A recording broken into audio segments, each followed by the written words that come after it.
Le problème de certains, et notamment des Africains, c'est qu'ils n'ont pas encore saisi les règles de ce monde qui n'est pas le leur. Un monde de prédation. Ils n'ont pas encore compris que le monde dans lequel nous vivons est celui des Occidentaux. Le système de représentation qui concerne toutes les configurations du savoir sont occidentales. Les mots, la façon de penser, le parler. Oui, le parler, car nous parlons tous anglais, ou presque. L'anglais, à ce que je sache, n'est pas une langue africaine. D'ailleurs, la plupart des Africains parlent des langues occidentales. Et lorsque tu parles une langue, c'est une façon de t'assimiler à une culture, à un monde et un paradigme. D'autres langues européennes y sont parlées. Tout cela pour dire que les mots de ces différentes langues ne sont pas africaines. Et parfois, les mots de cette langue n'ont pas d'équivalent en langue africaine. La langue est la représentation des mœurs du peuple qui l'utilise. Des mots comme colorisme, métisseur et race sont des mots qui ne font pas partie du système africain, du paradigme africain précisément. Je reviens sur ces mots car j'avais envie de rajouter quelques ingrédients à ma précédente vidéo qui portait sur ce sujet. Lorsque les Africains parlent leur langue en utilisant des mots comme colorisme ou métisseur, ils sont obligés de les utiliser dans leur version originale. Normal puisque ces mots n'ont pas de sens pour les Africains. Pourtant, ces mots sont utilisés pour certains Africains comme si cela était une réalité. Une réalité qui n'est pas la leur. Je prends le mot race qui n'existe pas en langue africaine. C'est un mot occidental. C'est un mot qui n'a pas de sens pour les Afros. Les ancêtres ont toujours considéré les hommes et les femmes simplement comme des êtres humains sans distinction de peau. C'est une idéologie occidentale, une idéologie de hiérarchie des êtres humains, des mots de division. Et les mots comme colorisme et métisseur en font partie. Et le dernier mot à la mode, c'est racisé. Il faut que les frères et les sœurs cessent d'intégrer cette idéologie étrangère qui est synonyme de division et de querelle. Colorisme est le fait qu'un homme à la peau foncée préfère ou se marie avec un noir à la peau claire. Et les Américains ont désigné cette pratique colorisme. D'ailleurs, colorisme, en français, étymologiquement, ne veut rien dire. Comme je l'avais dit dans une précédente vidéo, la population afro est la plus variée, la plus riche de l'humanité. Nous avons 36 nuances à ne pas oublier. Une femme noire est une femme noire, peu importe qu'elle soit claire ou foncée. Nous ne devrions même pas nous attarder sur ce genre de futilité. Nous sommes au-dessus de tout cela. Mais je parle aussi de ce sujet car j'ai constaté qu'il y avait beaucoup d'Africains dans différents pays du continent continuer à parler dans les langues étrangères, comme s'ils n'arrivaient pas à se détacher de ces langues qui ne sont pas les leurs. Comme par exemple au Cap-Vert, ils continuent à parler toujours en portugais, même si c'est un portugais qui n'est pas tout à fait le portugais d'origine. Mais vous l'avouerez que ces langues ne font pas partie des racines africaines. Je me suis toujours demandé pourquoi. Ou d'autres pays qui continuent à parler l'anglais ou même le français. Même si je sais que certains continuent à parler leur langue, on a l'impression que parfois que la langue dominante reste la langue laissée par le colonisateur. Et ça, je trouve ça très dommage. Ne vous inquiétez pas, j'essaie pas de faire la morale. Je sais que moi-même je parle français, mais bon, moi actuellement je vis en France. Donc c'est pas tout à fait la même chose.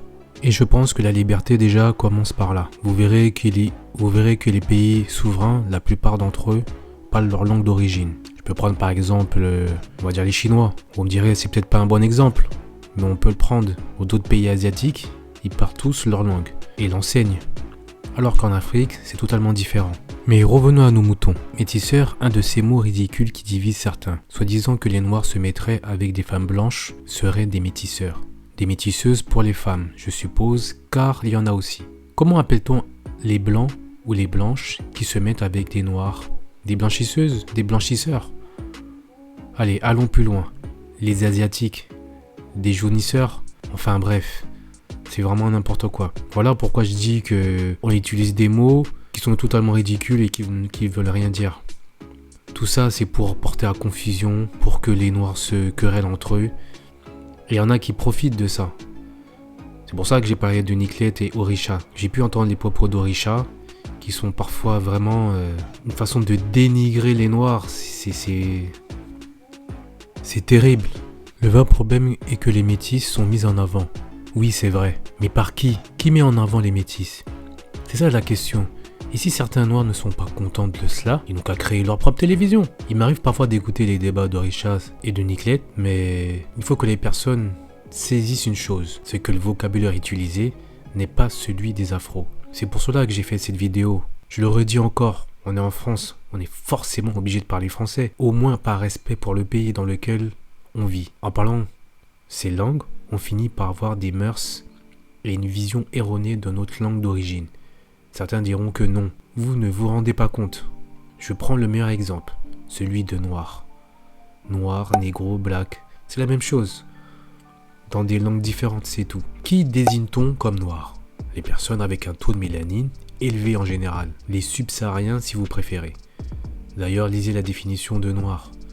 Ce mot a une connotation négative et nous on se nomme comme ça. Vous imaginez? Et ceux qui nous nomment ainsi, c'est eux qui sont venus faire chier le monde entier, tandis que eux se nomment blancs. La pureté, quoi. Vous comprenez maintenant. Voilà pourquoi j'insiste sur des mots comme métisseur, métis, colorisme. C'est absurde. Aujourd'hui, on peut le dire.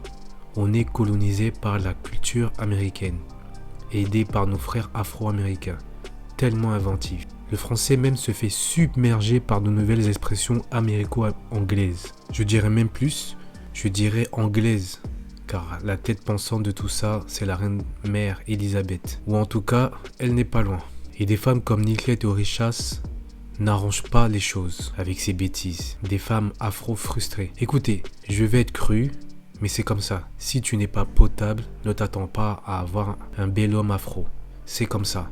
C'est la nature, c'est partout pareil. C'est pas parce qu'un homme noir te refuse que cela sous-entend qu'il préfère sortir avec une blanche. S'il te trouve pas belle, c'est tout. Et puis les goûts et les couleurs, ça ne se discute pas. Je sais que certains diront que je m'acharne sur elles, mais c'est pas du tout le cas. Pas d'inquiétude, je n'ai rien contre elles personnellement. Mais ce qu'elles font est contre-productif. Je finirai par croire qu'il y a anguille sous roche, peut-être des agents doubles, qui sait. Le vénérable Bemba Bang le disait, il n'y a pas de génération spontanée. Cette tactique d'opposition avait déjà été utilisée par le passé. Des oppresseurs qui utilisent les gens clairs et les métis pour semer la discorde. Et comme d'habitude, certains noirs tombent dans le piège. En Afrique, la population parle anglais, français, espagnol, etc. Et en utilisant ces mots, on finit par intégrer une réalité qui n'est pas la nôtre, celle des Afros. Il y en a même qui parlent arabe aujourd'hui. Enfin, depuis longtemps. Regardez le désordre que cela engendre dans notre pays. Les francophones qui se disputent avec des anglophones. C'est n'importe quoi tout ça. Des musulmans qui se chiffonnent avec des chrétiens, etc. Vraiment d'une grande débilité. Ce sont des coutumes et des langues exogènes à nos origines. C'est pour cela que j'insiste sur le fait que Niclette et Orichas sont des poisons. Métis, colorisme, clair, foncé, tout cela c'est de la distraction.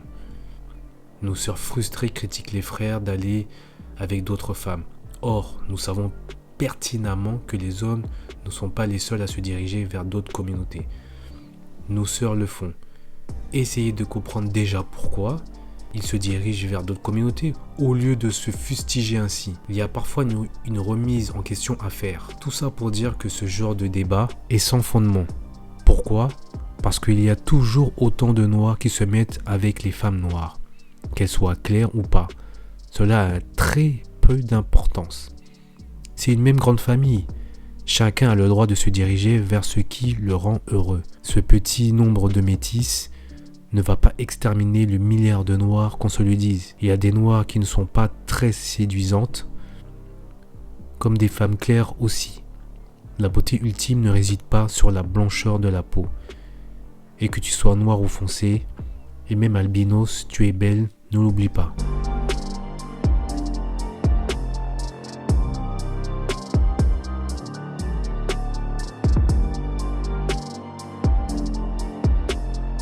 I'll be back. I'll be back.